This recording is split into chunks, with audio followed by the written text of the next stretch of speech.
नमस्कार दोस्तों, आपका स्वागत है शेयर बाजार इनसेट चैनल पर। चलिए आज के अपडेट की शुरुआत कर लेते हैं। सबसे पहले बात करूं तो आज के दिन मार्केट के अंदर काफ़ी गिरावट देखी गई थी, यानी 26 अगस्त के दिन, जो कि आप यहां पर देख सकते हैं कि सेंसेक्स के अंदर 849 पॉइंट की गिरावट रही थी और निफ्टी भी करीब 24,750 पॉइंट के साथ क्लोज हुआ था। सन फार्मा और टाटा स्टील की बात करूं तो उसके अंदर 3% के अराउंड दोनों के बीच में गिरावट रही थी। और ग्लोबल मार्केट की बात करें तो ग्लोबल मार्केट में भी काफ़ी गिरावट रही थी। आप यहाँ पर देख सकते हैं, डॉ जोन्स की बात करें, अमेरिकन मार्केट, गिफ्ट निफ्टी, इन सारी मार्केट में, ग्लोबल मार्केट में भी गिरावट देखी जा रही थी। और आज के दिन हमारी मार्केट में भी गिरावट रही है। यानी कि डॉलर के अगेंस्ट रुपये की बात करूँ तो उसमें भी करीब 30 पैसे की गिरावट रही है।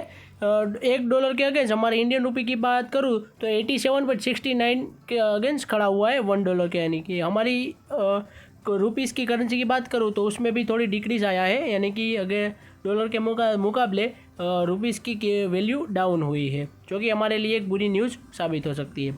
नेक्स्ट बात करूँ प्रोटीन ई गवर्नमेंट, इनके स्टॉक प्राइस में करीब 11% के राउंड की अच्छी तेज़ी रही थी, क्योंकि इनको UIDAI यानी कि आधार से रिलेटेड ऑर्डर मिलते हुए नज़र आ रहा है, करीब 1160 करोड़ रुपीज़ का। इस वजह से आज प्रोटीन ई गवर्नमेंट टेक्नोलॉजी में काफ़ी अच्छी तेज़ी रही है, 11% के अराउंड की। नेक्स्ट बात करूँ साई लाइफ साइंस लिमिटेड, इनके स्टॉक प्राइस में करीब 4% के राउंड की गिरावट रही है, क्योंकि साई लाइफ साइंस के स्टॉक में 4% की गिरावट इसलिए रही है क्योंकि TPG एशिया ने इनके शेयर्स को, यानी कि अपना पास जो स्टेक था 2,500 करोड़ का, उसको बेच दिया है विया ब्लॉक डील। यानी कि ब्लॉक डील के ज़रिए TPG एशिया ने साई लाइफ साइंस का करीब 2,500 करोड़ रुपीज़ का सेल बेच दिया है। इस वजह से आज कंपनी के स्टॉक प्राइस में करीब 4% के राउंड की गिरावट रही थी। नेक्स्ट बात करूँ मारुति सुजुकी, तो वो अपने 52 वीक हाई के ऊपर पहुंच चुका है। यानी कि 52 वीक का जो हाई है वो कंपनी के स्टॉक प्राइस ने छू लिया है। इस वजह से आज कंपनी के स्टॉक में भी काफ़ी अच्छी तेज़ी रही थी, वो 2% के अराउंड की।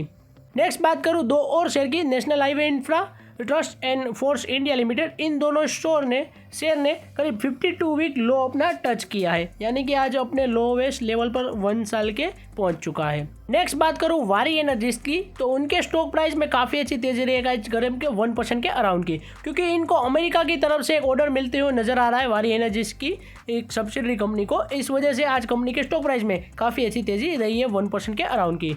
नेक्स्ट बात करूँ विप्रो, इनके स्टॉक प्राइस में गिरावट रही है, क्योंकि ब्लॉक डील के जरिए विप्रो के शेयर करीब 47.9 लाख शेयर्स बेचे गए हैं मार्केट में। इस वजह से आज विप्रो के स्टॉक प्राइस में थोड़ी गिरावट रही है।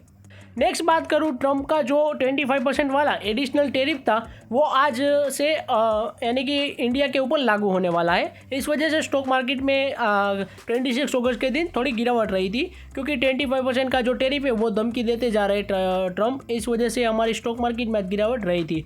और कल के दिन तो मार्केट में छुट्टी है 27 अगस्त को, मगर हम देखेंगे 28 अगस्त को कंपनी स्टॉक मार्केट के ऊपर क्या इसका इम्पैक्ट होगा, क्योंकि इसकी थोड़ी तो नेगेटिव इम्पैक्ट होगी। करीब हमारा $60 बिलियन का जो व्यापार है ट्रम्प के साथ, यानी कि USA के साथ, उसके ऊपर इम्पैक्ट हो सकता है। इस वजह से हमारे ऊपर टोटल 50% के अराउंड की इंडियन गुड्स के ऊपर टैरिफ लगने वाले हैं। अब देखते हैं आने वाले दिनों में क्या इसकी इम्पैक्ट होती है और स्टॉक मार्केट के ऊपर भी इसका क्या इम्पैक्ट होगा। और आज के दिन जो ये टैरिफ वाली सिचुएशन है, इस वजह से हेल्थ केयर स्टॉक की प्राइस करें तो उसके में भी काफ़ी बड़ी गिरावट रही थी।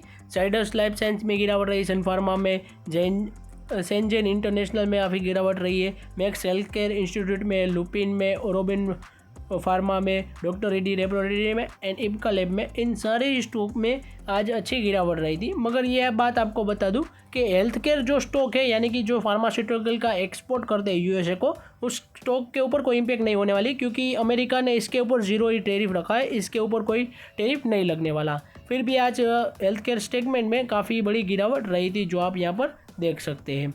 नेक्स्ट बात करूँ सन फार्मास्यूटिकल के स्टॉक प्राइस में करीब 3% के राउंड की गिरावट देखी गई थी, क्योंकि बोफा ने इनकी रेटिंग को डाउनग्रेड किया है प्रीमियम वैल्यूएशन की वजह से। इस वजह से आज कंपनी के स्टॉक प्राइस में थोड़ी गिरावट रही है। नेक्स्ट बात करूँ ग्लैंड फार्मा, इनके स्टॉक प्राइस में थोड़ी तेज़ी रही है, क्योंकि US FDA की तरफ से अप्रूवल मिला है इनको कुछ इंजेक्शन से रिलेटेड। इस वजह से आज कंपनी के स्टॉक प्राइस में काफ़ी अच्छी तेज़ी रही है। नेक्स्ट बात करूँ UBS ने रिज्यूम रखी है रिलायंस की रेटिंग, यानी कि UBS ने बाई का रेटिंग दिया था रिलायंस इंडस्ट्रीज़ के अंदर, और उन्होंने टारगेट दिया है 1700 ₹50 का, यानी कि बाई की रेटिंग कंटिन्यू रखी है। फिर भी आज रिलायंस इंडस्ट्री के स्टॉक प्राइस में थोड़ी गिरावट रही है, क्योंकि मार्केट में आज गिरावट देखी गई थी, इस वजह से भी इसका इम्पैक्ट नज़र आ रहा है। नेक्स्ट बात करूँ ओरिएंट टेक्नोलॉजीज, इनके स्टॉक प्राइस में करीब 0.39% के अराउंड की तेज़ी रही है, क्योंकि इनको एक छोटा सा ऑर्डर मिलते हुए नजर आ रहा है 30 करोड़ रुपीज़ का। इस वजह से ओरिएंट टेक्नोलॉजीज के स्टॉक प्राइस में थोड़ी तेज़ी नजर आती हुई नजर आ रही है। नेक्स्ट बात करूँ डेल्टा कॉर्प, इनके स्टॉक प्राइस में करीब 9% के अराउंड की गिरावट रही थी, क्योंकि सरकार ने जो गेमिंग से रिलेटेड बैन लाया है, यानी कि रियल मनी जिस गेम में यूज़ होता है उसके ऊपर बैन लाया है, इस वजह से कंपनी के स्टॉक प्राइस में 9% के अराउंड की गिरावट देखी गई थी। और कंपनी का स्टॉक प्राइस वो अपने एक साल के 34% लोअर लेवल पर पहुँच चुका है। नेक्स्ट बात करूँ ओला इलेक्ट्रिक के स्टॉक प्राइस में काफ़ी अच्छी तेज़ी रही है 3% के अराउंड की, क्योंकि कंपनी को PLI की तरफ से सर्टिफिकेशन मिलते हुए नज़र आ रहा है जेन 3 स्कूटर के लिए, यानी कि अपने जो नए 3 स्कूटर बना रही है ओला इलेक्ट्रॉनिक, उसके अंदर उसको गवर्नमेंट की तरफ से PLI सर्टिफिकेट मिल चुका है, यानी कि सब्सिडी मिलने वाली है कंपनी को, और यानी कि इस वजह से कंपनी के रेवेन्यू भी बढ़ेगा। इस वजह से आज कंपनी के स्टॉक प्राइस में अच्छी तेज़ी रही है, यानी कि इस कंपनी को नहीं, सारी जो इलेक्ट्रिक कंपनी PLI स्कीम के तहत एलिजिबल होगी उन सारी कंपनी को अच्छा फ़ायदा होगा, और उनके रेवेन्यू पे भी अच्छा फ़ायदा होने वाला है। और ओला इलेक्ट्रॉनिक भी कंपनी में लिस्टेड है स्टॉक मार्केट में, इस वजह से इसको फ़ायदा हो सकता है, और इसी वजह से आज कंपनी के स्टॉक प्राइस में अच्छी तेज़ी रही है। नेक्स्ट बात करूँ वोडाफोन आइडिया ने करीब 5,000 करोड़ रुपीज़ का शॉर्ट टर्म डेट लेने का निर्णय उठाया है, यानी कि कहा है अभी के लिए। तो अब देखते हैं आने वाले दिनों में 5,000 करोड़ रुपीज़ इसको शॉर्ट टर्म के लिए कौन डेट देता है, देखेंगे, क्योंकि अभी VI की सिचुएशन देखें तो काफ़ी ख़राब चल रही है, इतनी ज़्यादा अच्छी नहीं चल रही है, क्योंकि गवर्नमेंट की तरफ से भी इनको काफ़ी प्रेशर है, और इनको गवर्नमेंट को भी काफ़ी कर्जा चुकाना बाकी है। अब देखते हैं आने वाले दिनों में क्या इसकी इम्पैक्ट होगी। 5,000 करोड़ रुपीज़ अगर यह उठा लेंगे मार्केट से तो इसके स्टॉक प्राइस में थोड़ी बहुत तेज़ी आ सकती है। नेक्स्ट बात करूँ आज के दिन टॉप लूजर एंड गेनर की बात करूँ तो पटेल रिटेल, इसके स्टॉक प्राइस में काफ़ी अच्छी तेज़ी रही थी 12% के अराउंड की। इडलवाइज फाइनेंशियल सर्विस में काफ़ी अच्छी तेज़ी रही है 7% की। टाइम स्कैन लॉजिस्टिक में काफ़ी अच्छी तेज़ी रही है 5% की। ब्रिटानिया इंडस्ट्री में काफ़ी अच्छी तेज़ी रही है 4%। PVR आइनॉक्स में देखें तो उसमें भी तेज़ी रही थी। नेक्स्ट बात करूँ आज के टॉप लूजर की तो वोडाफोन आइडिया में गिरावट रही है 9% की। क्रेट लिमिटेड में गिरावट रही है। बलरामपुर चीनी मिल्स की बात करूँ तो उसमें भी गिरावट रही है। स्ट्राइडेस फार्मा साइंस की बात करूँ तो उसमें भी गिरावट रही है। वेदांता की बात करूँ तो उसमें भी गिरावट रही है। और आज के कुछ 52 वीक हाई पर पहुंचने वाले स्टॉक की बात करूँ तो उनो मिंडा, उसके स्टॉक ने भी अपना 52 वीक हाई लगाया है। और नेक्स्ट बात करूँ मारुति सुजुकी, उसने भी लगाया है। इंटीग्रेट इंफ्रास्ट्रक्चर ट्रस्ट, इन्हें भी अपना 52 वीक हाई लगाया है। पटेल रिटेल की बात करें तो उसने भी लगाया है। श्रीजी शिपिंग ग्लोबल की बात करें तो यह दोनों तो अपने अभी IPO लॉन्च हुए उसकी है, उन दोनों के स्टॉक प्राइस में भी काफ़ी अच्छी तेज़ी रही है। आज की अपडेट हमारी यहीं तक थी।